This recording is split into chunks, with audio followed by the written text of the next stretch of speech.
الصلاۃ والسلام علیک یا رسول اللہ وعلی آلک و اصحابک یا سیدی یا سیدی یا سیدی یا حبیب اللہ۔ فرمان مصطفیٰ علیہ الصلوۃ والسلام ہے کہ جب تم رسولوں پر درود پڑھو تو مجھ پر بھی پڑھو، بے شک میں تمام جہانوں کے رب کا رسول ہوں۔ سبحان اللہ۔ صلی اللہ علی محمد صلی اللہ تعالی علیہ وآلہ وسلم وبارک۔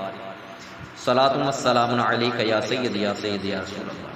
حضرت سیدنا ابو سعید خدری رضی اللہ تعالی عنہ سے روایت ہے، مکی مدنی سلطان رحمت عالمیان علیہ السلام کا فرمان رحمت نشان ہے، جب ماہ رمضان کی پہلی رات آتی ہے تو آسمانوں کے دروازے کھول دیے جاتے ہیں اور آخری رات تک بند نہیں ہوتے۔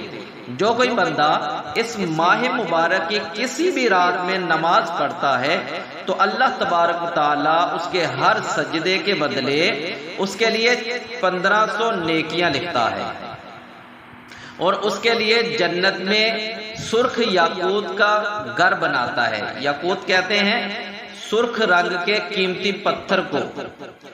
بس جو کوئی ماہ رمضان کا پہلا روزہ رکھتا ہے تو اس کے سابقہ گناہ معاف کر دیے جاتے ہیں، اور اس کے لیے صبح سے شام تک 70,000 فرشتے دعائے مغفرت کرتے ہیں، اور رات اور دن میں جب بھی وہ سجدہ کرتا ہے اس کے ہر سجدے کے بدلے اسے جنت میں ایک ایک ایسا درخت عطا کیا جاتا ہے، اس کے سائے میں گھوڑے سوار 500 برس تک چلتا رہے، وہ سایہ ختم نہیں ہوتا۔ اللہ تبارک و تعالیٰ کی بارگاہ میں دعا ہے کہ ہمیں بھی رمضان شریف کی خوب تیاریاں کرنے، رمضان شریف کے روزے رکھنے، عبادات کرنے کی توفیق عطا فرمائے۔